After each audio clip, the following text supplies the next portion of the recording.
കൊടകര അഴകം യുവജന സംഘം വായനശാലയുടെ നേതൃത്വത്തിൽ കൊടകര ഗവൺമെന്റ് ഹയർ സെക്കൻഡറി സ്കൂളിൽ പുസ്തക പ്രദർശനം സംഘടിപ്പിച്ചു. Higher secondary school principal S Sudheer ഉദ്ഘാടനം ചെയ്തു. വായനശാല പ്രസിഡന്റ് കെ ബാബുരാജ് അധ്യക്ഷത വഹിച്ചു.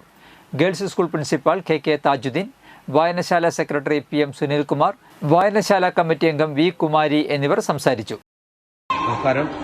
നിങ്ങളോട് പറയാനുള്ള കാര്യങ്ങളൊക്കെ ആ വായനാ ദിനത്തിന്റെ ഭാഗമായിട്ടുള്ള അസംബ്ലിയിൽ പറഞ്ഞിട്ടുണ്ട്. ഒറ്റ കാര്യം പറയാനുള്ളൂ, നമ്മുടെ ഉള്ള ആ സമയപരിമിതിയിൽ നിന്ന് വായനാശീലം ചെറിയ തോതിലെങ്കിലും ഒന്ന് തുടങ്ങി വയ്ക്കാൻ ഇത്തരം സന്ദർഭങ്ങൾ നമുക്കൊരു പ്രേരണയാകണം.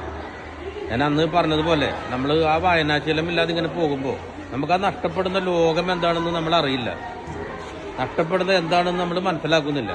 ആ വായനാശീലത്തിലേക്ക് വരുമ്പോഴാണ് ഇത്രയും കാലം ഇത്ര വലിയൊരു വിസ്മയകരമായൊരു ലോകമാണല്ലോ എനിക്ക് നഷ്ടപ്പെട്ടത് എന്ന് നമ്മൾ അറിയുക.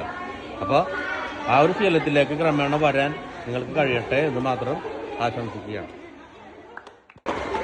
വിദ്യാർത്ഥികളെ, അഴകം യുവജന സംഘം വായനശാലയുടെ നേതൃത്വത്തിൽ ജൂൺ 19 മുതൽ, ജൂൺ 19 എന്ന് പറഞ്ഞാൽ ഗ്രന്ഥശാല സംഘത്തിൻ്റെ പിതാവ് എന്നറിയപ്പെടുന്ന എൻ പണിക്കരുടെ ചരമദിനം മുതൽ ഗ്രന്ഥശാല പ്രചാരകനും പ്രവർത്തകനും എഴുത്തുകാരനുമൊക്കെ ആയിട്ടുള്ള ശ്രീ ഐ വി ദാസിൻ്റെ ജന്മദിനമായ ജൂലൈ 7 വരെ നീണ്ടു നിൽക്കുന്ന വായനപക്ഷാചരണമാണ് വായനശാലകളും സ്കൂളുകളിലൊക്കെ ആയിട്ട് നമ്മൾ ആചരിച്ചു പോരുന്നത്.